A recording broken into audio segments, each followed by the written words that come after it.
Right. Well, I'm Luc Roestenberg, Head of Digital Solutions at Stichd. In that role, I am responsible for the team that builds our web shops, our digital sales tools, our omnichannel environments, and our POS setup. We do that for a lot of our partners. We also have our own web shop, Fuel for Fans, but all the other web shops and setups are for motorsport teams and football teams. So we manage the omnichannel environment of Manchester City. We do the Aston Martin web shop, we do BMW lifestyle, but we also do sales around the F1 circuits. And that's where Alex gets involved. Hello, I'm Alex, I'm product owner retail, and I'm with Stichd for 10 years now. And within the product owner retail role, I'm responsible for setting up the end-to-end integration with our POS solutions, and we've done that now for Manchester City and the Formula One business case. So I actually started right at Stichd after my studies. It's my first role, and I started with something completely else. It was mainly focused in the B2B part of the Stichd business, and I was concerned about the EDI integrations we have with our B2B partners. So making sure the information flows are being optimized between both parties, but also that Stichd is generating B2B orders automatically based on shop floor data we receive from these customers. So it's something completely else. Mm-hmm. And then the digital way, then I met the digital way, and it was really cool to get involved with. Yeah. It was basically, hey guys, we're going to do the Manchester City retail store, and this is the POS solution. Good luck with it. Yeah. There was at some point the point where you both meet each other, right? Yeah, this is about the same time, I think. Yeah, around 5 years ago. Yeah. It was actually during the COVID times. Mm-hmm. So I joined the company about 6 years ago and to build the digital solutions department and have more of an expertise on digital product development and tech. Alex was one of the first team members. So he was asked if he would be interested in that digital part of the business, and he was. So our first project together was indeed setting up the Man City shop and physical and online shop. So we spent some time together alone in an office setting everything up because everybody had to work from home, but we needed the physical hardware there. So that was an intensive period, but really fun. And I think we kept doing that during the 5 years. I also found it super interesting because in my previous job I worked at a retail company, mm-hmm. Do-it-yourself company, a big one here in the Netherlands and Belgium. So already saw all the ins and outs that is important in retail. And when we started Man City, we were able to have a green field. So I tried to push for everything that I knew a retailer would like. And I think we were able to do that, which was pretty cool. Just took it from there and just been adding stores and tech to the whole landscape in the meantime. Yeah, that's an interesting one because we of course are part of the Puma group, so fully owned by Puma, and Puma has contracts with sport clubs like, for example, Manchester City. But with Stichd, we are able to develop speed in development. We are not as big as Puma is, we're a lot smaller. So we are able to move fast. And that's where we now and then get pushed forward, also by Puma, to take on certain businesses, and in this case also the Man City business. Because we not only facilitate the sales, we also design and develop a big part of the products. We also distribute them. We have a big warehouse here in the Netherlands in Tilburg that ships globally. We are a global business. So we have all the capabilities, but still a quite lean organization. Mm-hmm. Yeah. With F1, I think the exact reasoning behind it is with our CEO, but I think we like the challenge. We had a licensing partner before, but we decided if we want to have the quality and the premium experience that is asked by Dominicali, then we need to do it ourselves. So we took on that challenge, the biggest retail challenge in the world, and started working on it. And here we are ending our second season. Yeah, so typically, well, if we look at Man City and trackside, so our biggest projects in the B2C part of our business of the last years, we have a program manager that starts the program and takes all the different disciplines, puts them together in a room. Hey, we're going to do this. How do we do this? So what can you do, and how does that involve other people, etc., etc. It's coordinating, and from there, we have these streams that are set up, and then the specialists take over. So how did that start? Yeah, that's a good question. For me, the starting point is, okay, we have a sign-off project. We're going to do this together with Stichd. So you have cross-functional teams. Everybody is concerned about their own specialty, and then it started with our team to get the requirements straight. Okay, what do we need to deliver? What's our scope? So then you work on that for a while, so you have a clear list of requirements. Yeah. And when that's clear, you basically start sourcing suppliers or potential partners you want to work together with. Okay. Yeah. Can you describe a little bit more in regards of requirements in maybe Formula One, and what particular requirements are there for such a global event? So I think the biggest retail challenge of the world is the Formula One business case. It's a really challenging environment. It's unforgiving. You really need to be there when it matters. So on the Friday the gates open, and then you need to be there. There's no room for any mistakes. In terms of requirements, so we need to ensure a pit stop checkout. So we deal with peak traffic. During a Formula One race, the customers are on the grandstands. They're not in the stores. But as soon as the race is over, they all come to your store. So you really need to be able to handle the peak traffic in all kind of circumstances. When there's no power, when there's no connectivity. So we always need to ensure that sales. When there's no hardware. Huh? When there's no hardware. When there's no hardware, yeah. What type of numbers are we talking about these peaks? So what can we... Biggest race is Mexico. Yeah. How many visitors do we have there? I don't know the visitors. Yeah, about 500,000, I think, over the whole weekend. Okay. Yeah. And they're always getting visitor records from year to year, Yeah. also over the last Still years. growing. Yeah, Okay. keeps growing, yeah. Yeah, and then you're talking about, if we talk about Mexico, we're talking about 50 stores spread over the venue with more than 300 devices. So it's really insane amounts. Yeah. Okay. Yeah, Alex has been at those sort of critical races, the really big ones or the complicated ones where the fiscal requirements are complicated or very specialistic.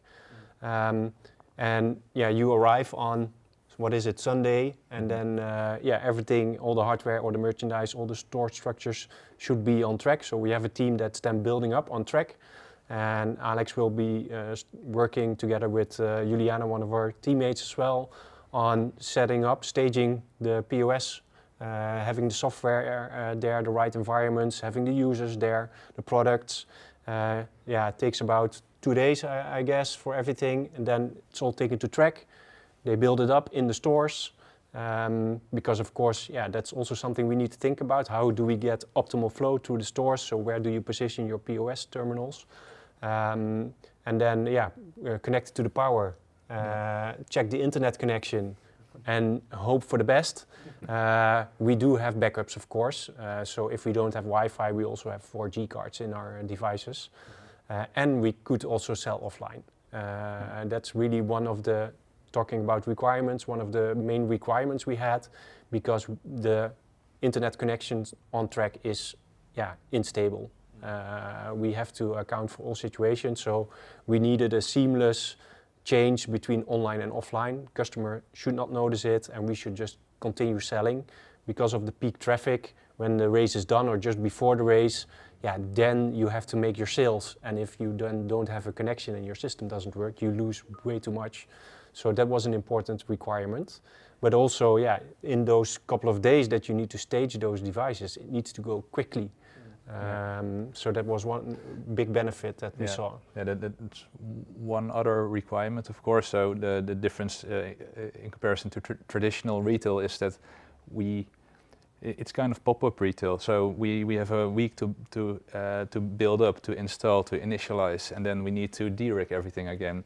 But this whole installation process needs to be easy, understandable. It needs to be foolproof. So normally it's kind of a complex and time-consuming process, and I think we all managed to make that process way easier and way more efficient to really get it all done within a week. Yeah, and then of course F1 is a global sport, so we go to a lot of different countries, and countries have rules, fiscal rules, and we need to comply to those. So that is also a requirement for the system, that we need to be fiscally compliant in the countries where we sell. And what we saw in this case with Retail7 is they were already compliant with a lot of the countries that we sell in, and they had a hard promise that, hey, we will make sure that in that first season that we work together, you will be compliant in all countries. So that was also an important point. Yeah, and next to that, we of course do not have 500 people working for us flying across the globe to do the sales at all these circuits. So we work with a lot of casuals. Yeah, and I think you have trained them or not trained them even during a couple of races. So we looked back to 2024, the first season we did, and we had about 4,000 different employees working on the POS system, and they all got to best effort the training we provide them, but sometimes there is no time for training and they only get really minimal training, and they all manage to use the system. So that's really important to have a easy to use and an intuitive system. Yeah, we of course have at the start of a season we make the planning for a whole year. And for every race we do, we basically plan in 3 different environments. So we start with a development environment, then we have a reference environment, and then we have the production environment. I think we schedule about 6 weeks for that. So development, reference, and the production. And then we just start in this development environment. All the requirements in terms of fiscal compliancy are clear, they should be in there. And then we just start testing the environment, and then we approve it, and then we move forward to the next environment. And then we start over the testing again until we have a product that's fully approved, and we hand over to the on-site team. Yeah, and the off-track tasks, so the task we do in the office, it's mainly with configuring the devices. So we always start with a retail plan. That means, okay, we're in Mexico, we have 50 stores. Per store we have this amount of devices, and then we already create the identities of the devices up front. We make sure the master data is there, the store configuration. So we make sure when we hand over the environment to the on-track team, it's fully done and dusted. Yeah. At this moment, it's purely the merchandise sales. Mm-hmm. So we have different types of stores. The most commonly used stores are the walk-up stores. Mm-hmm. So compare it with a store, a food and beverage stand on a festival. So you walk up to the store, and then you tell the cashier, hey, can I have that cap or that hoodie, etc. Versus walk-in stores where customers walk through the stores. So it's more like a traditional retail experience, I would say. And then at the cashier, there's also time to put on the products, to fit the products. So our cashiers try to help as good as possible and to deliver a really good customer experience. And then it's just a matter of scanning the products, trigger a checkout, and that's it. We are also looking to a more omni-channel experience. So can we start in the hospitality areas, in the pedal club with a delivery service, a delivery to the table, or for people that are invited by teams that they can scan a QR code. They go to a specific web shop, they place their order, and then we bring it to their box. So these are the experiences we are thinking about right now. Yeah, maybe also good to mention that there's also a division of stores. So we have F1 general stores where you can buy merch of all teams, and we have team-specific stores. I was visiting the race in Miami last year, and as you may remember, that was the first win of Lando Norris in a long time. And what we saw happening is that most of the stores were having really good sales, but the McLaren store, that was still a full store. Until that win happened, and then you saw that complete store being sold out, and it was a really nice moment. But for these kind of moments, we also have the hardware to enable quick sales. So we have these counter POSs, we call them, but you can take them off and then they turn into a tablet, and you could in theory walk around and scan people's products and sell right there on the spot. Something we still need to get a bit more experience with, but with the software at least we can use all kinds of devices that we would like to also enable that kind of service. Yeah, so we started with drawing up all the requirements, and we put them in one big Excel file with different subjects, and then we basically emailed this list to a long list of suppliers, and then we actually put a deadline on it. Hey, can you submit your input before then and then? Then we of course validated these requirements, and then we worked towards a short list of suppliers that met most of the requirements, and then we planned in more in-depth meetings and calls to really getting to know each other. And then in the end we ended up with Retail7. Yeah, we worked in a Scrum-like rhythm. So we basically had one team at the Retail7 side, was a project manager, consultants and developers. And from Stichd side, we also had a product owner. We hired external consultancy. We had a dedicated tester. But the most important thing is we always had the priorities clear. So we always made sure that our 3-week sprints were filled with the highest priority tickets, and we made sure that these were completed in the sprints. And after these sprints, we also did demos to the stakeholders just to keep them informed on the progress, but also to measure the temperature. Hey, are we on the right track? Are the requirements changing, for example?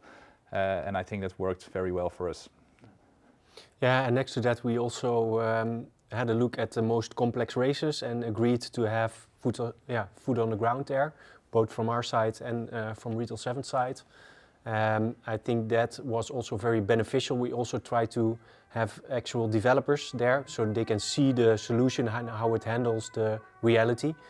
And I think we were able to iterate quite fast by learning and improving. And it's nice to have a bit of extra hands. I mean, for us it was also the first time doing this big challenge, and then have a couple of experts on the system right next to you. Of course, is reassuring, but also really helps when there are challenges that appear. Yeah, it's also nice to see the progress we made along the time. So I remember Bahrain, the first race in 2024. I think we had 12 POS experts on site, 4 of them Retail7. And for me, it was the most exhausting race I ever did. It was only 7 stores, super small in comparison to the rest of the races. But yeah, if you see how we started and where we are now, we can do so much more with less people, and sometimes that's a bit of a bummer because the Retail7 people are not so much on site anymore. Same counts for me. So we're getting better and better, more efficient. But that's what we want to achieve, of course. It was like that, yeah. It really was. We also changed our opinion in the end still. But the point of having that reassurance of the GK organization for fiscal compliancy was a big one, because that was the most unknown part for us. But also the fact that we could use almost every device we would like to use because we didn't know which hardware we were going to use yet, was a big point. And the offline-online seamless experience. I think those were the three main points that eventually pushed us towards Retail7. Yeah, and also Retail7 as a relatively small company backed up by this big parent company. So we got the agility and basically the Retail7 as speedboat, while they were backed up by the parent company GK Software, which has globally experience in this fiscal compliancy. So it was a really safe choice as well. And a match with how we are set up ourselves, exactly. of course, with Puma. It's basically what Stichd is to Puma indeed. Yeah.